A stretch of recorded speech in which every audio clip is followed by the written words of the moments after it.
Hello, everyone. Welcome to our Editors Roundtable on the EV market. We're just going to let the room fill up. Give us just a second. We'll be right back with you.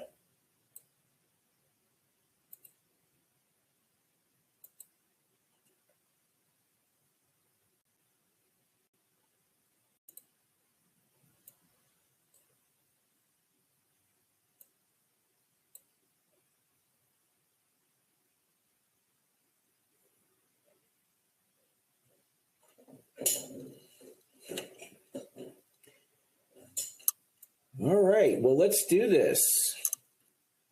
Welcome once again to our Editors Roundtable. This is the first time we've assembled our editors and the Fleet and Transportation group together for a webinar. You guys are in for a treat. We've got a lot to cover today.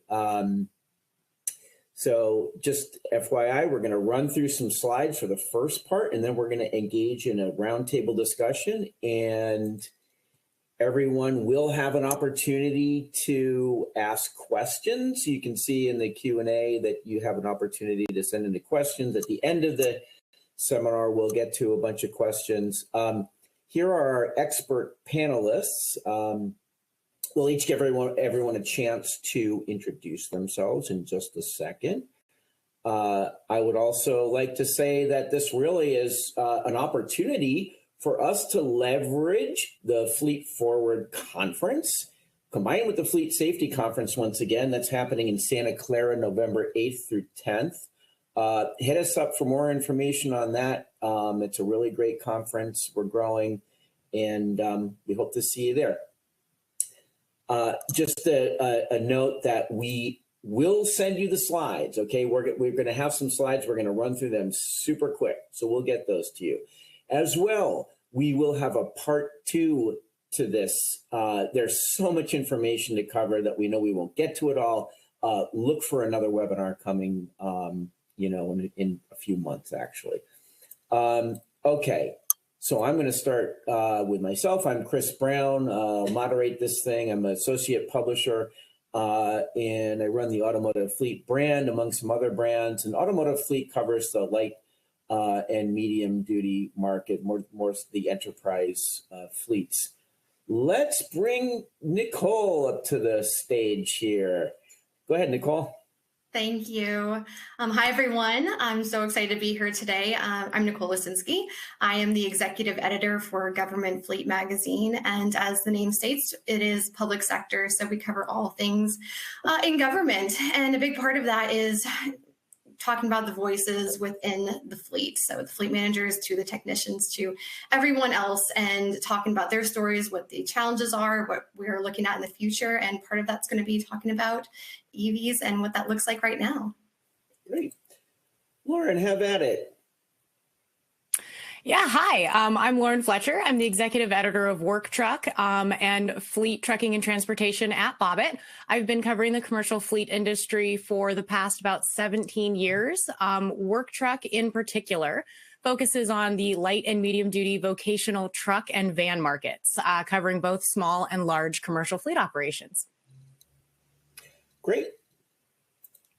Deborah. Okay, hello. Deborah Lockridge, editor and associate publisher at Heavy Duty Trucking.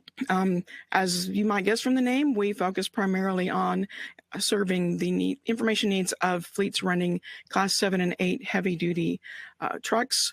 We do get down some into some of the medium duty as well, because a lot of fleets are mixed, private fleets, for-hire fleets, smattering of some government fleets and work truck fleets in there as well. So we all kind of work together, but our focus is really on the heavy duty side. All right, Wes, have at it. Hey, everybody, and Chris, thank you for moderating this today. I'm Wes Platt. I'm executive editor for School Bus Fleet, and no tricks there. It is exactly what it sounds like. We cover school transportation from the small Type A school bus up to the Type D transit style buses, and lately there have also been alternative transportation out there, as well as in the last couple of years a lot of interest in EV. So definitely looking forward to the conversation today. Alex, have at it. Hey, Alex Drummond, executive editor for Metro Magazine. We're the oldest public transit magazine. We've been around since 1904. We cover bus and rail, passenger rail. And also we've moved into all things kind of mobility, filling in first mile, last mile as far as passenger connections. And we also cover the motor coach industry. Not far as along as on the road as public transit is, as far as electric vehicles. So we're going to focus mostly on public transit today from my perspective. Okay, great. And before we get into our presentation, I do want to thank Environmental Defense Fund for making this happen. They're our sponsors. Thank you, EDF. I really appreciate that. All right, let's dive right in. Again, we're going to run through some of these slides kind of quickly, right?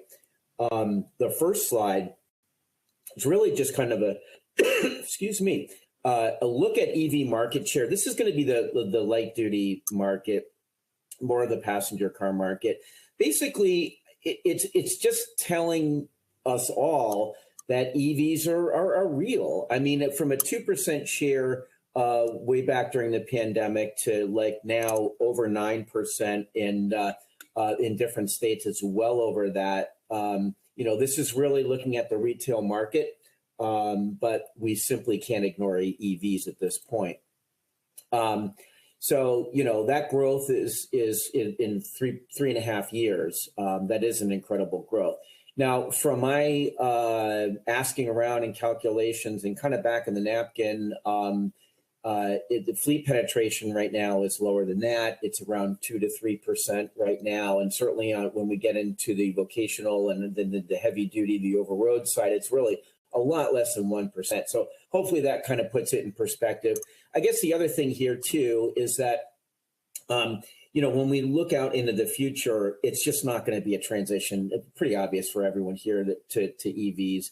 And, by 2030 and then by 2050, we're still going to have a mix of many types, including, in 2050, we're still going to be, 25% diesel and 10% gas. So that kind of really puts it in perspective.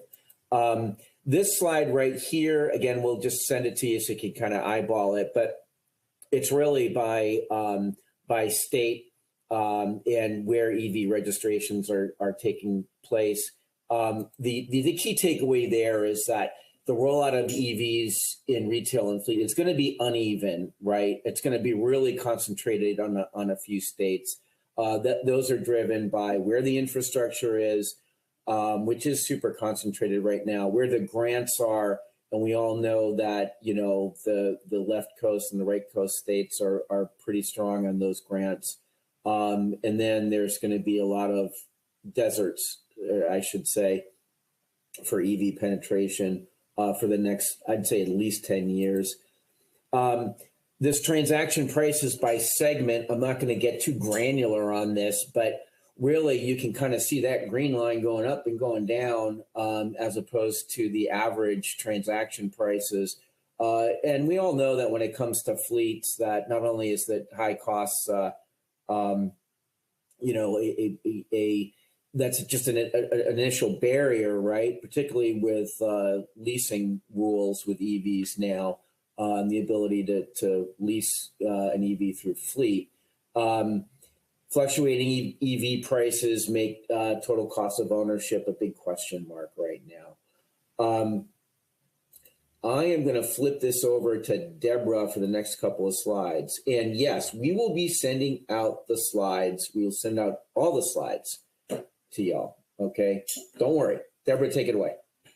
All right, thanks, Chris. I just added a couple things that are a little more specific to the heavier end of things, class 4 to 8. This is from ACT Research, their charging forward report. They're predicting adoption rates for zero-emission commercial vehicles to reach 25% by 2030 and 50% by 2040. That does depend on some certain baseline assumptions that they put in as far as battery tech advancement, charging infrastructure, which are kind of big question marks. But a lot of drivers for that that we can kind of talk about in a little bit. Even though heavy duty EVs have not been around really as long as the light duty, trucking's getting a lot of pressures on it that I think are going to drive more adoption as we get into the next few years. Just some information from CalSTART looking at deployments over the past 5 years, and you can see it's very kind of been a slow growth, but again, they're predicting at least certain segments to really start ramping up. Unsurprisingly, cargo vans in the lighter duty side are like 47% of that. And then the other area that's really been catching on is yard tractors, because they just stay in the yard moving around trailers, and so they can charge much easier. They don't have to worry about range. So that's a very good application for EVs. So, Chris, back to you. All right. Well, thank you. We're not going to do that. So I guess we're going to go to our slide of all of our beautiful mugs here and have a discussion. Let's talk regulatory environment. I mean, let's face it, this is really driving a lot of the conversation as it relates to EVs and penetration. But it's really kind of uneven by market, right? Depending on the pressures to electrify. Deb, do you want to step in on what that looks like on the heavy duty side? Yeah, as I mentioned, Trish, you had that chart earlier about adoption by state, and I think if you looked at trucks, California would be, like way up there, and most of the other states would be down really low. California trucking fleets I talked to in California right now are kind of scrambling, honestly. The advanced clean trucks rule limits what manufacturers can sell. And then the newer advanced clean fleets regulation, which just went into effect like this year, regulates when fleets can actually operate. And for drayage fleets, the trucks that are pulling trucks in and out of the ports, that deadline is really soon. The first deadline coming up, 1st of 2024. They can no longer enter non-zero emission trucks into the port registry to be able to operate in the ports. So that's definitely a big push there in California. There's also, I think, about 8 other states that have said they are going to adopt some sort of similar regulations, at least the advanced clean trucks part of it. So big deal. Yeah. And Lauren got some stuff on the work truck side there. Yeah, so I mean, regulations are really starting to move beyond the passenger cars and heavy duty trucks and a little bit more into the realm of the commercial work trucks. As Deb mentioned, California passed its new advanced clean fleets rule on April 28th. This means a regulated entity that operates fleet vehicles in multiple states that includes California, or has multiple related business entities that do so, really should be evaluating the ACF rules to make sure that they can determine what vehicles are included, especially if they have a California fleet. One interesting thing about it, though, is that it does have a range of exemptions that apply to certain regulated entities. I know fleet owners can actually designate backup vehicles that operate less than 1,000 miles annually. So there are some ways to work with those regulations. New federal proposed emission standards that were also announced on April 12th build on EPA's existing emission standards. And a big part of this includes more stringent standards for criteria pollutants and greenhouse gases for that light duty and class 2B and 3 vehicles. And those are going to phase in over the model years 2027 through 2032. So there's definitely some changes in regulations that are starting to impact the commercial industry a little bit more, definitely centering around California, but it's starting to really expand out. Yeah, and Lauren Lauren is on the heavy truck side.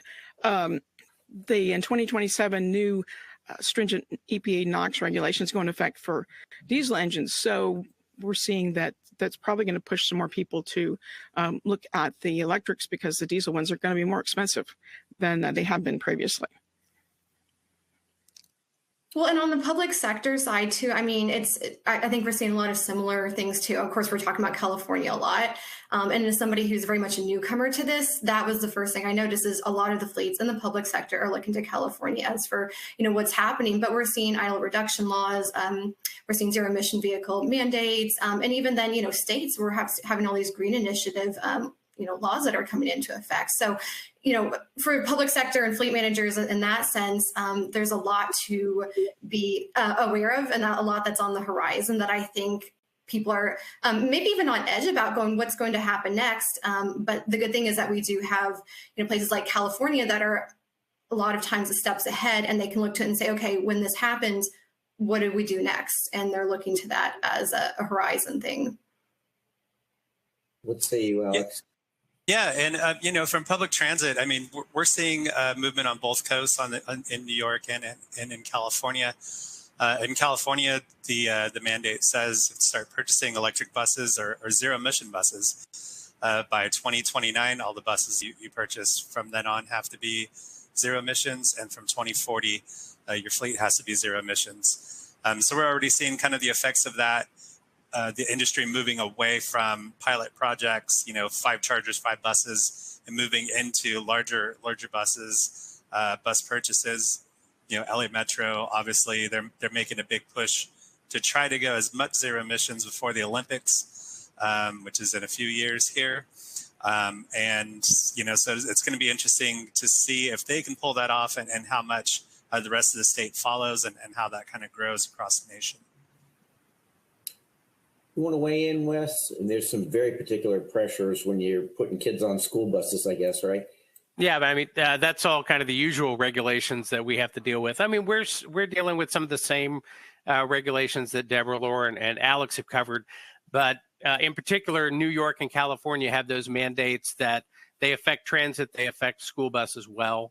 And I know there are a lot of school operators in New York who are a little bit on edge, trying to get in a situation where they can have all their electric buses in place the way the mandate indicates they should. I think that's going to be a challenge. A lot of that relies on parity, but we'll be getting into that later. Yeah, in a general sense, the real question moving forward is our targets and our mandates. Once we get into actually enacting what we're supposed to do compared to what CARB wants us to do, they feel like moonshots a little bit, and you kind of wonder how we're going to have to reevaluate and reassess if we don't get there, what type of penalties we're really going to face if we don't get there. It's still just a big question mark. I mean, heck, if government fleets in California have to be 50% ZEV super soon without the vehicle availability, there's going to be some scrambling. And I don't think that there's really an answer there just yet. No, I don't think Chris, so. And to talk about government fleets, talking about not having an answer, I think that's a big thing that I've been hearing, people saying, we really want to focus on the president, not put the cart before the horse, because, there is a worry about these mandates and what's going to happen with that and if those aren't met. So, no, I think you're right, Chris. I think there is a lot of trepidation with that and kind of wondering, okay, what happens and what happens if we get to that point? Yeah, and Chris, as far as public transit in California, I mean, part of the mandate requires a plan to be put in place, which really takes into account the purchasing cycle, the 12-year life cycle of transit buses, 5 to 7 years for the smaller paratransit buses or dial-a-ride buses. So having that plan in place hopefully will kind of alleviate some of the hurdles down the road. Although I guess, the big issue could be availability of vehicles and getting those in on time. Just one real quick point on availability of vehicles too. When you have a major OEM who says, such as GM, then on the passenger car side, we're seeing a lot that are going completely EV. It's if you don't have any regulatory pressures to electrify, your choice of vehicles is going to be, you're going to have to electrify if you still want to use these OEMs. So that's certainly going to be a challenge as well that we don't want to give short shrift to. Anyone else on the regulatory environment? I want to just touch on some non-regulatory motivators to electrify, which I can do unless anyone has any regulatory little things to throw out there. When we look at, hey, I mean, the non-regulatory motivators, right? It's like, are you going to get drafted or are you going to do it for the right reason, right? I mean, heck, it's the environment, right? Quote unquote. That's a whole nother question, right? But so in the automotive fleet world, we're really dealing up to with sort of corporate ESG mandates, C-suite initiatives. Certainly a lot of companies are European owned, right? And they've got mandates that affect what happens in their U.S. fleets. And, I mean, there's the larger fleet operators have committed to decarbonization, and they're starting to invest, and they realize there's going to be a price tag on it. That is, they're not looking at TCO parity there. I know, Deborah, there's some of this pressure or internal pressures, I guess, on the trucking market as well. Yeah, and we see internal corporate ESG mandates. I mean, a lot of private fleets, they're hauling stuff for big, very visible companies. And those companies have goals and those fleets are part of those goals. Sometimes it's a company culture thing, that they want to stay ahead of being good environment, good to the world. And then we got customers. When you got for-hire trucking companies that they can, we're starting to see requests when companies request a proposal, ask about rates with companies, that they're also asking about their emissions and their ESG efforts, and even starting to ask about Scope 3 emissions, which basically is the supply chain. So that's, we're seeing more of that. And trucking companies are trying to figure out, how do I even figure out my emissions to tell this company? Was a session on that just last week. So one of the fleets I had in a webinar yesterday, actually, they're in Pennsylvania. And so they don't have all those California regulations, but that corporate culture thing, they like to be ahead of things. They want to be advanced future. And they've been looking at Class 8 electric and fuel cell for a while now. And because they said, well, at some point a customer is going to come to us after we've been talking to them about electric trucks for a while, and they're going to, oh, you know what? I need that. And sure enough, they've just recently started hauling for the first dedicated customer that wanted to have electric vehicles hauling for them. So it's coming from a couple different places there. Yeah.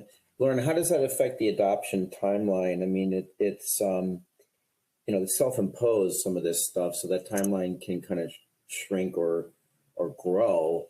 But any thoughts on that? Yeah, no, I think you nailed it, especially on the commercial side. It's definitely a lot more self-imposed, and it's a lot newer still on the commercial vehicle side, just in general. I mean, you brought up that S&P global data.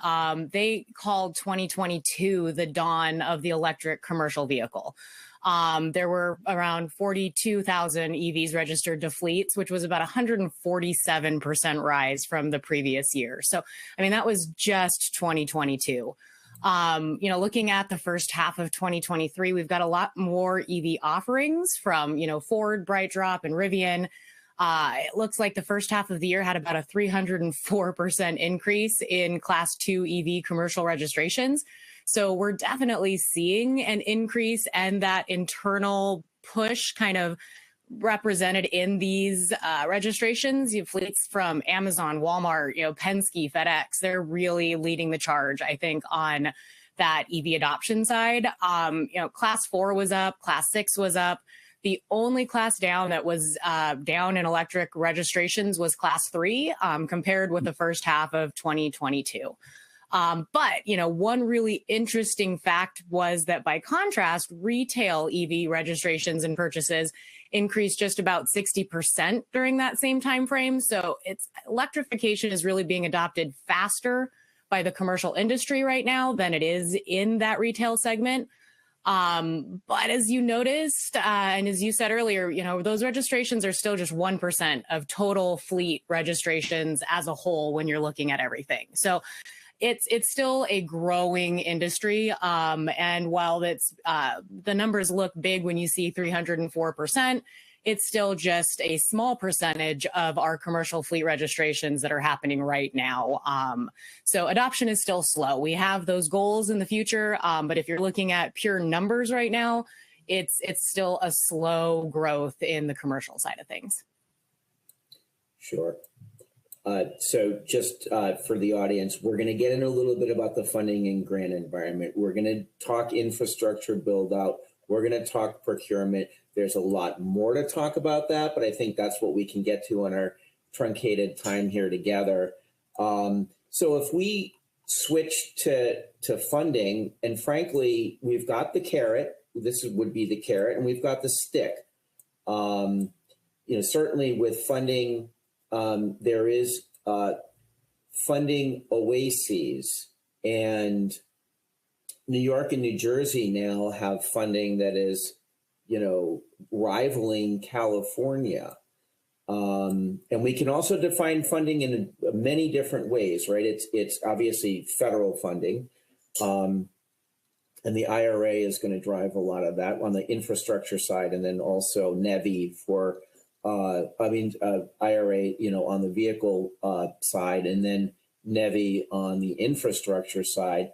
But then it also gets into utility grants, like make-ready grants for the land, and then local and municipal and state grants for infrastructure build-out as well, and some for vehicles as well. But does anyone want to kind of dive into funding? I mean, I think the big thing for school bus has been that clean school bus program with the EPA for the last couple of years. They've set aside like $5 billion to distribute for the next few years. They've already done the first year. Second year, they've started. They did the grant program that just closed out in August. And any day now, they're going to have the next rebate round. And what I find pretty interesting about that, you've got the federal funding through the Clean School Bus Program. You've got Volkswagen settlement funds. You've got different grants from departments of environmental protection at the state level. But all of that still is a challenge for a school district that is not getting funded as well as we would like it to be. And school buses, when they're electrified, still cost $375,000, $400,000 compared to a diesel bus. I've been talking about this in the last week or so with some OEMs, and they don't really expect parity between the diesel and the electric for another 5 or 10 years, right? So the clean school bus money runs out in 2 or 3 years. Do they continue the program after that? I don't know. Maybe that's an option, depending on what administration is running the EPA at that point. Or are states going to have to take it up? Like you said, New York and California already lead the way. Do they keep leading, and do other states pick it up? I mean, I definitely foresee a lot of states saying, no, we'll wait until it's cheap enough to do that. Yeah. So I know Alex got some stuff to say, and Lauren's got some stuff to say. Hey, I'll jump in, Alex, and then we'll go to Lauren. Yeah, I think, in addition to the state, local, federal, state and local funding, and then CMAQ and the Volkswagen funding and everything, I think there's some important numbers to kind of point out with public transit. One is $473 million is made available last fiscal year for electric buses. That number jumped to $2.1 billion this year. And there was over $9 billion worth of submissions for that $2.1 billion. So the funding is really the government's putting their money where the mouth is as far as electrifying public transit, and that's both vehicles and infrastructure projects. Over the next 5 years going into, or the next few years going into fiscal year 2026, through its what's called the low or no emissions bus program. We're talking $5.5 billion over the next few years, which is 6 times what 5 years previous was combined. And, it's $3.3 billion that have already been invested in vehicles and infrastructure and public transit. Electrification's big. There's been talk of, what it would cost to electrify the entire industry. There was a report by, I believe it's CTE, that looked at that, what the cost would be, and what would be necessary from the suppliers. So there's definitely steam from the federal to at least support it even past the current president. Depending on how the election goes in a couple of years, but it's still set for 2-3 years from now. And, I think the positive news is hopefully once that steam is kind of moving forward, it only makes sense to keep it going in the future. But of course, we'll see how that goes. Sure. What do you think, Lauren? Yeah, there's a ton of, U.S. federal programs available. There's CARB, the Inflation Reduction Act, that's applying to any electric vehicle class 4 or above. States from California, Colorado, Massachusetts, New Jersey, New York all have incentives to help out as well. I know Workhorse just announced approval from the IRS as a qualified manufacturer, which can provide an up to, I think, $40,000 credit for vehicle deliveries that occur this year and beyond.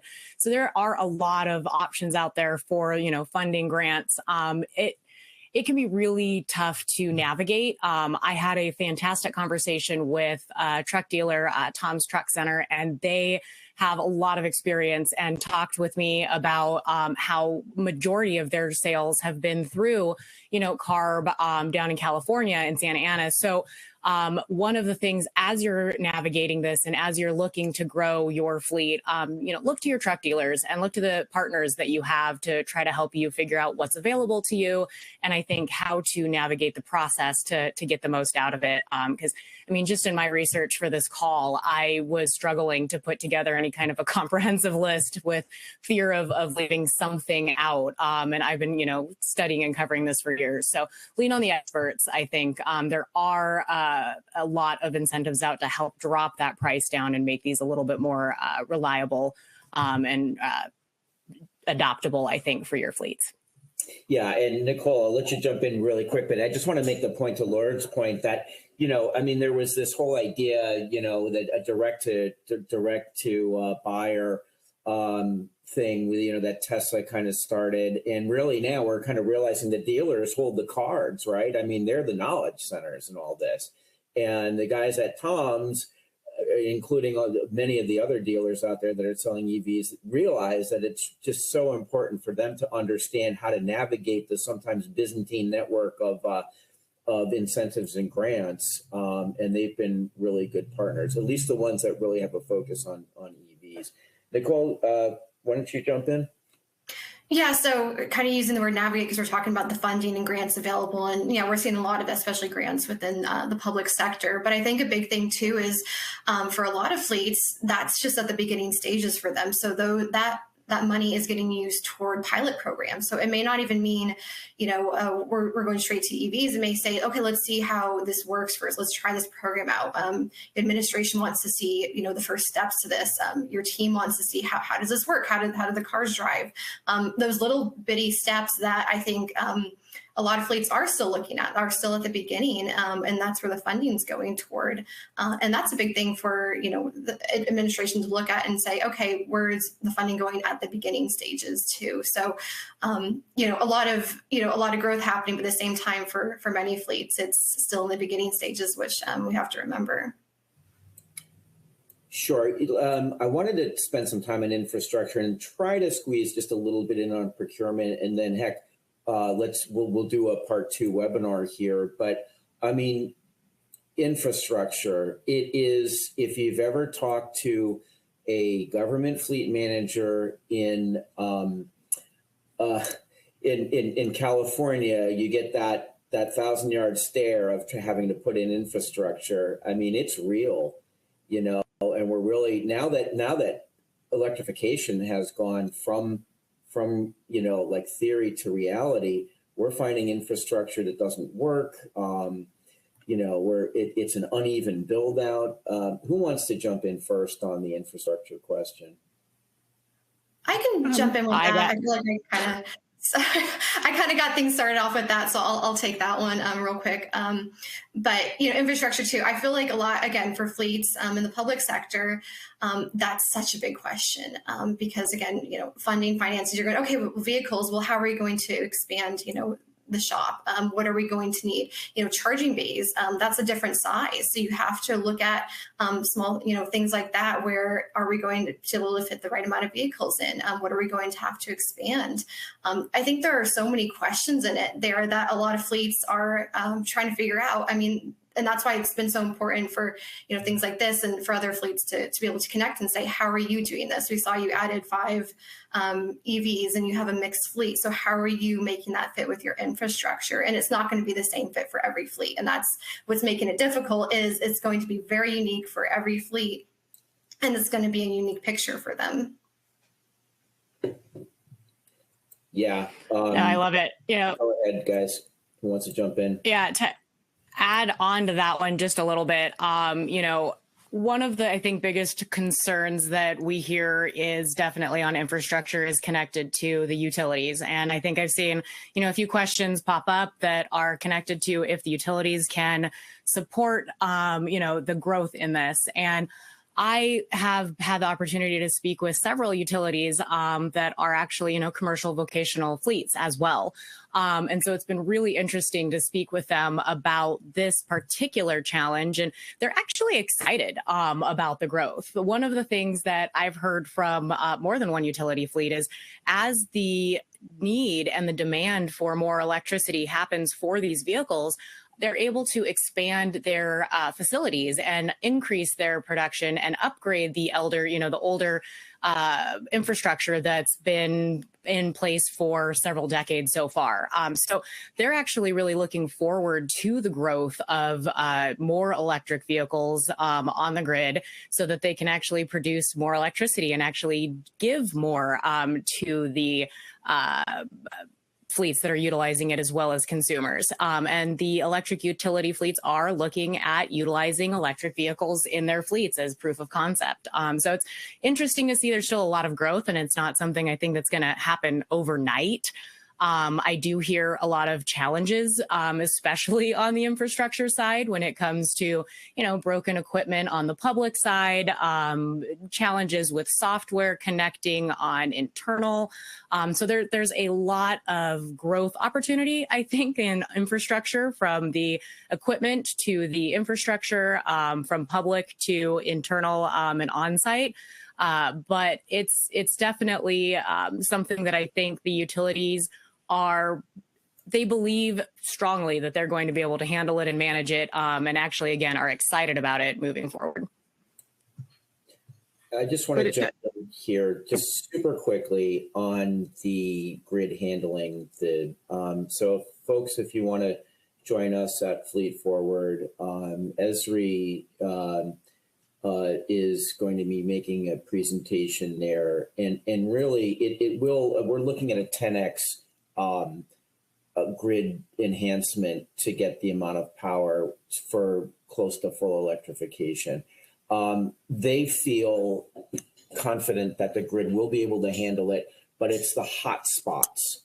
There's going to be extremely concentrated areas that are going to need more power. And that's where all the transformer upgrades and all this stuff needs to take place. And that's really where we're going to have to concentrate my efforts. Just a big picture outlook there that I just got. But Deborah, go ahead. Yeah, of course, all that takes time. That is the number one problem that I'm talking to. They're trying to adopt electric trucks are having. One of our innovators was a drayage fleet, and he's been working for 3 years with the utility to get the charging. He expected to have 64 electric Class 8 trucks currently, operating by now with the charging, and they're not anywhere near on actually either the charging or the trucks. And it's definitely a problem for heavy trucks because they need more power to charge, especially if you need that fast charging and you can't just let them sit overnight. That's Schneider actually did manage to get trucks and charging in sync. It's kind of like a chicken and egg problem, but they said too it's been taken 3 years. And just getting the, some people are like, we're lucky we actually have the power lines, that enough power from the utility to come to our facility, but others, there's just not the infrastructure nearby at the utility. So a lot of fleets are relying on portable or temporary charging in order to, at least try to get their electric truck operations up and growing. Yeah. And that is, again, there's so many wormholes to go down here, but the just get started idea is really prevalent. It's like, no, I'm not going to be trenching right now, but I can figure out duty cycles for a few units and get them going to at least have some experience under my belt. And I can pull in, to Lauren's point, like a sled that it runs on propane, right? But if you've got mandates, you got to settle, then this is a temporary solution. There's also different types of chargers, level 3 DCFC chargers that allow you to store energy. So they act as level 2 chargers, but can dispense level 3, like fast charging. Anyone else? I mean, there's so much to talk about infrastructure, right? I know we've got questions out there, and we've got, oh boy, too many questions for us to frankly answer in our last 17 minutes at this point. Chris, I could jump in on infrastructure if that's okay.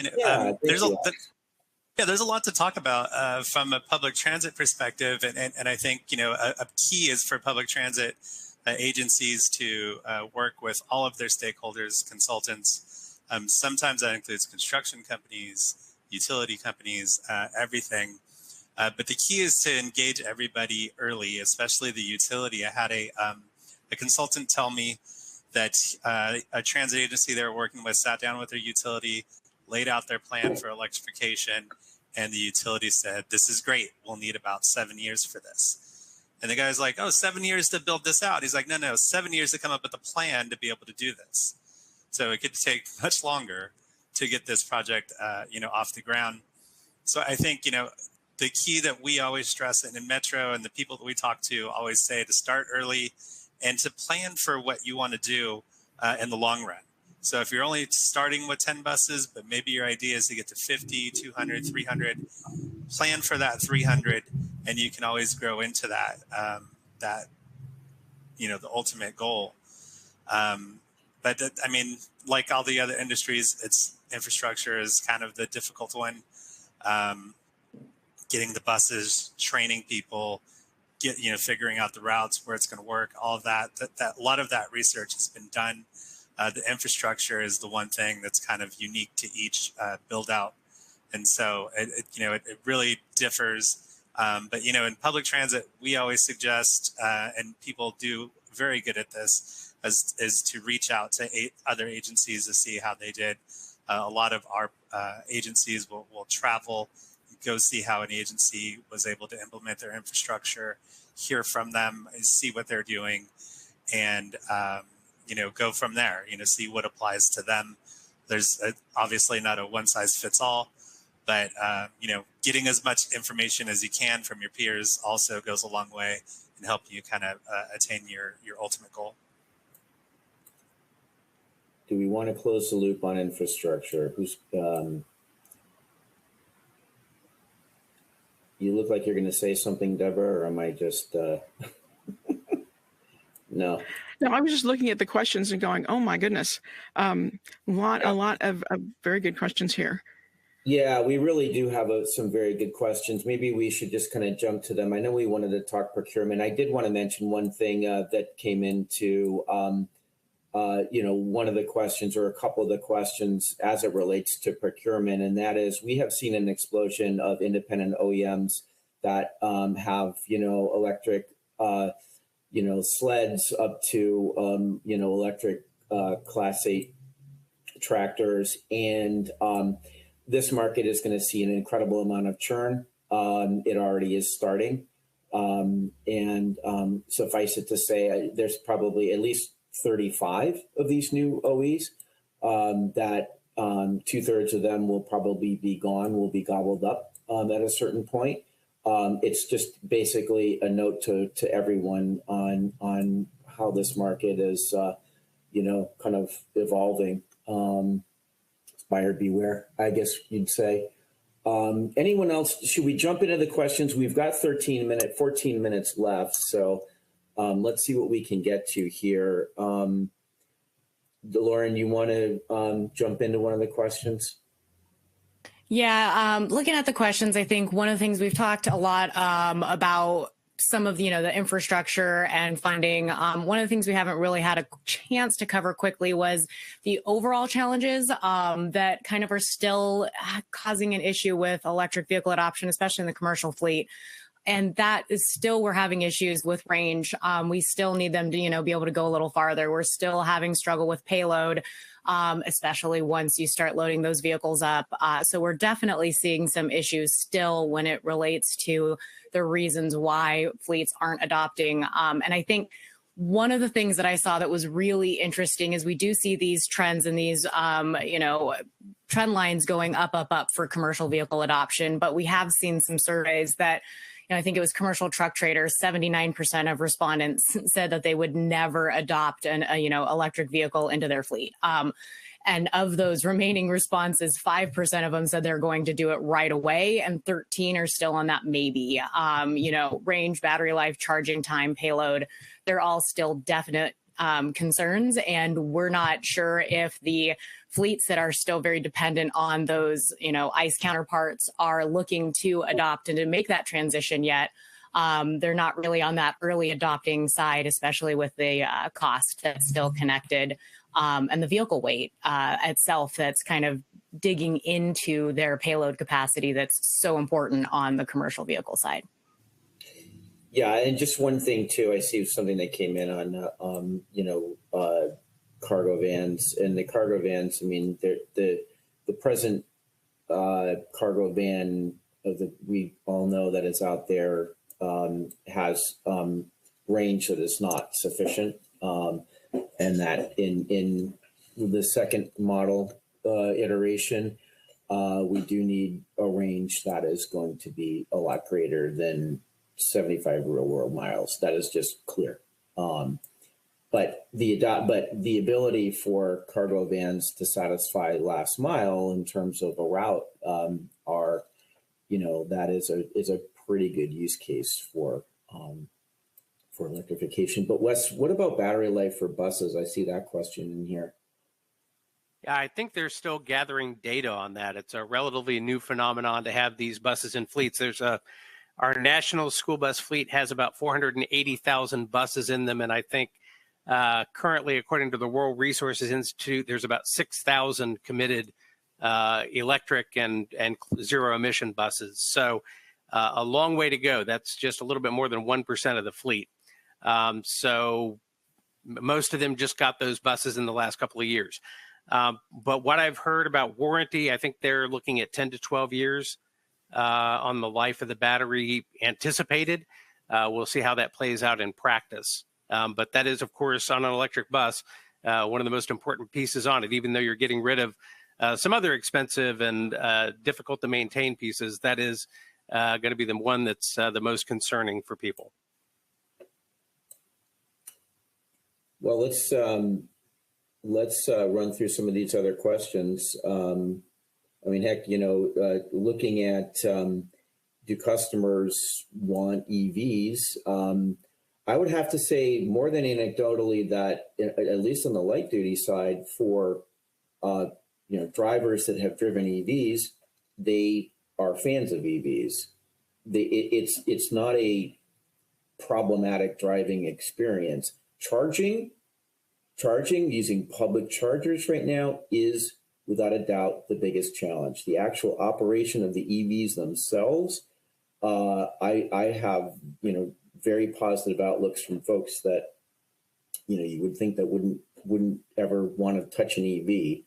But let's run through some more of these. Lauren, you want to talk about like larger batteries and how that might factor in everything. Because heck, we're gonna have to mine, mine lithium. Although there's some changes there too. But go ahead. Yeah. I think, there has definitely been legitimate pushback from, environmentalists opposing larger batteries in electric vehicles. And I think something that we don't realize is that, electric pickups do require larger batteries for these vehicles to achieve the range that's needed in the United States for how far we're driving on a daily basis. The average electric car battery is only 76.5 kilowatt hours, and that's larger already than they are globally. But an electric pickup truck has an average battery capacity of 175 kilowatt hours. That's nearly double. So they're larger, and that does require, more, materials and to make those, and those aren't all readily available. So it is going to cause some issues, and there is some pushback that's coming from the same groups, I think, that are pushing for some of these green initiatives, which is something that is a challenge right now. Sure. So Wes, what about rural school district and fully charged batteries? And that's going to be a challenge for sure.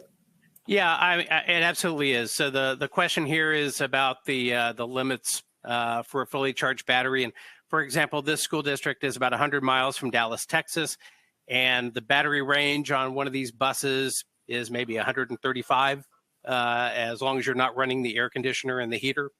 And so obviously when they want to go on field trips, that becomes a challenge. The electric buses seem like they're ideal for just a regular route, running out, picking people up, bringing them to school, charging in the middle of the day, then going out again, going home.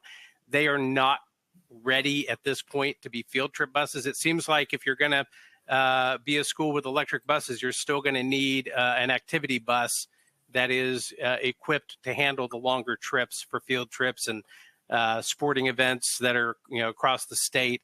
So yeah, that's definitely a concern and something that they haven't quite addressed yet, but they are looking at trying to extend the range on these batteries.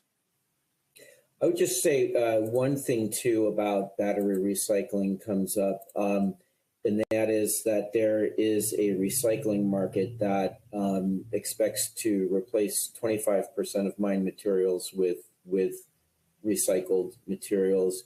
There's also some projects, and again, I mean, we need to see how real all this stuff is, but like Our Next Energy 1, which is reducing precious minerals in batteries by 80%.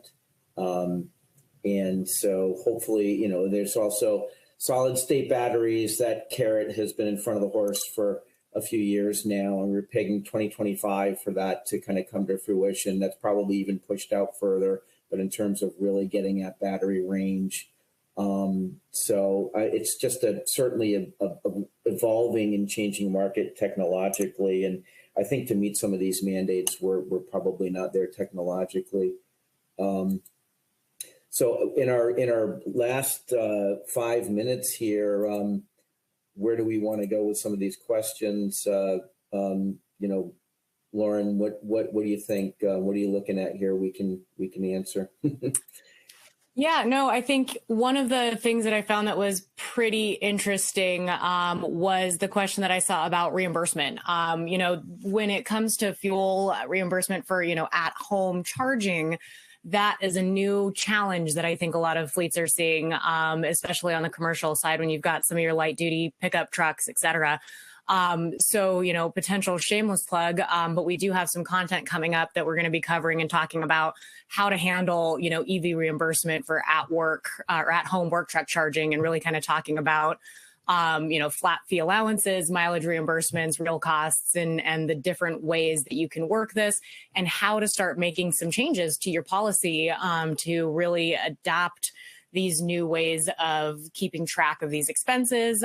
There's a lot of legal implications that have to do with your reimbursements when it comes to fuel.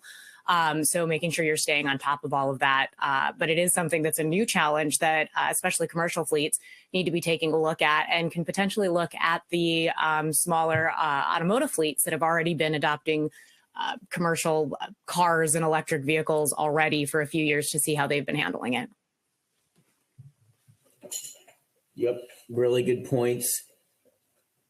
There's, gosh, we've got 44 questions here, folks. I want to also stress that we can shed light on these, but we're not going to be able to answer questions on how the government plans to do X. It's just not our forum here. But creating this forum, I think, is important and good, and we are happy to facilitate and discuss these things. I think really what I like to say about our efforts, I mean, we're the evangelists to a certain extent, but really the realist. We're trying to separate the signal to noise ratio. It's super high right now as it relates to electrification. Hopefully,